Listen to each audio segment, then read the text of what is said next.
No ar, a primeira web TV do investidor pessoa física.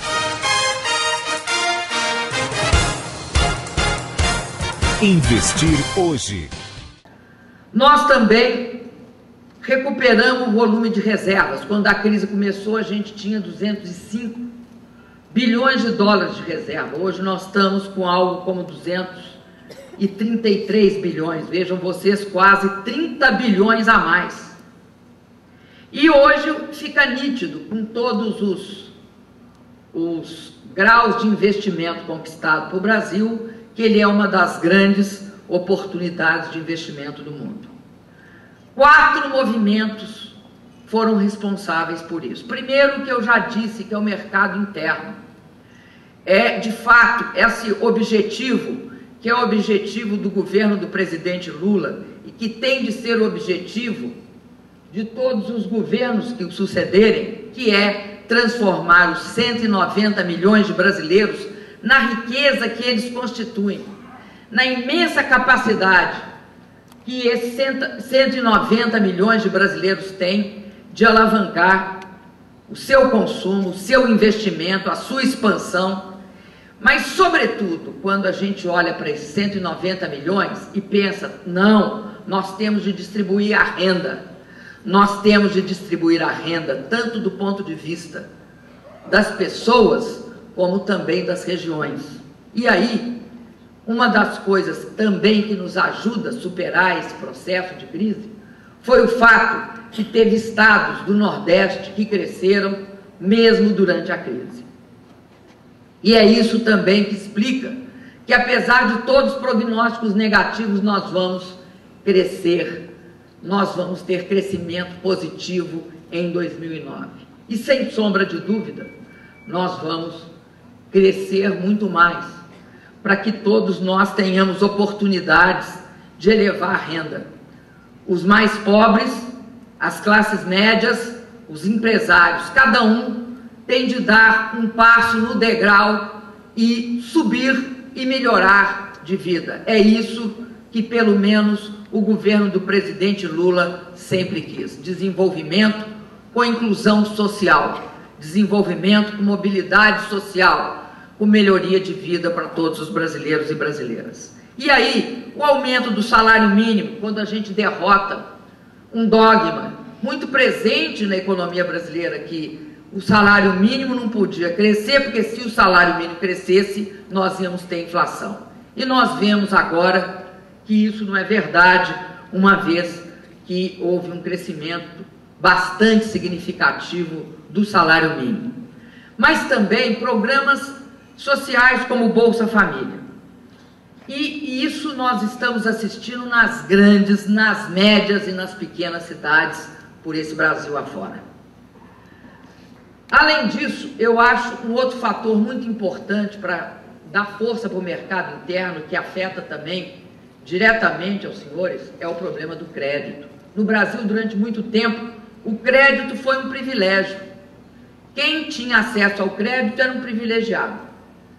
Hoje, o crédito é algo como 45% do nosso produto interno bruto. É bom lembrar que quando nós chegamos no governo, em 2003, o crédito, como percentual do produto, era 23% apenas. Então, de lá para cá, foi um longo caminho que nós trilhamos. Um caminho que atingiu também a todos. Aumentou o poder de consumo através do crédito consignado. Até aqui, o Marinho é um dos grandes responsáveis, naquela época, na CUT ainda, né, Marinho? E depois na política do salário mínimo no Ministério do Trabalho e da Previdência. Então, o Brasil hoje, ele tem força própria. Mas isso não significa que essa força própria, ela é uma força que não vai e não beneficia o conjunto do empresariado pequeno, médio e grande desse país. Nós fizemos um imenso esforço também para assegurar que, através do Banco do Brasil, da Caixa Econômica e do BNDES, houvesse recursos disponíveis quando o dinheiro sumiu do mercado. O segundo movimento eu acho que há uma inserção do Brasil no mercado internacional, no concerto internacional das nações, que tornou o Brasil um país respeitado. Respeitado por quê? Porque resolveu também o problema do seu povo. Mas respeitado também porque hoje nós temos uma verdadeira blindagem no que se refere à volatilidade internacional. Somos um país, como eu disse, com 233 bilhões de dólares de reserva.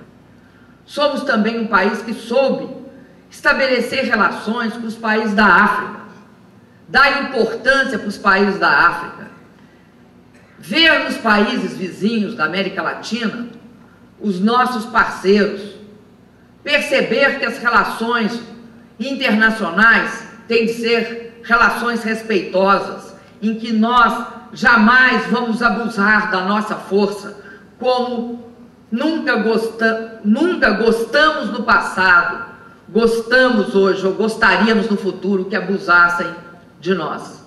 Esta relação fraterna com os países da África, da América Latina, da Ásia, elas fazem parte de um processo que nós temos aqui uma pessoa que ajudou muito, contribuiu muito para que isso ocorresse.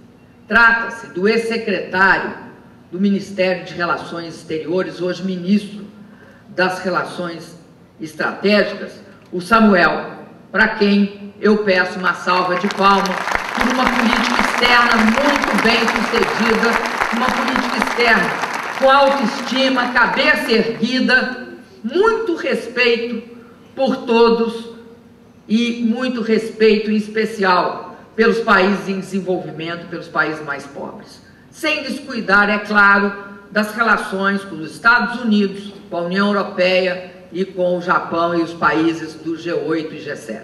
Aliás, nós somos os responsáveis também pelo fato de que hoje não é admissível uma discussão do mundo em que alguns países não estejam presentes.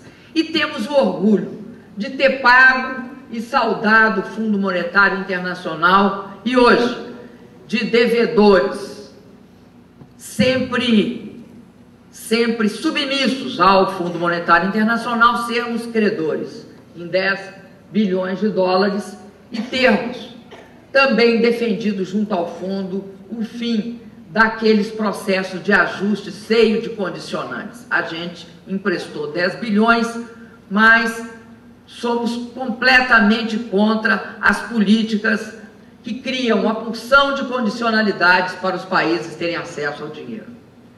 Eu queria também falar dos programas que são objeto das oportunidades de investimento, que é o Minha Casa Minha Vida, o Programa de Aceleração do Crescimento e, sobretudo, o pré-sal, que eu vou falar para os senhores. Mas antes eu quero também reconhecer um quarto problema, um quarto movimento muito importante, que é, nós fizemos tudo isso mantendo a estabilidade macroeconômica, com a inflação sob controle, buscando taxas de juros as mais próximas dos mercados internacionais e fazendo uma política industrial.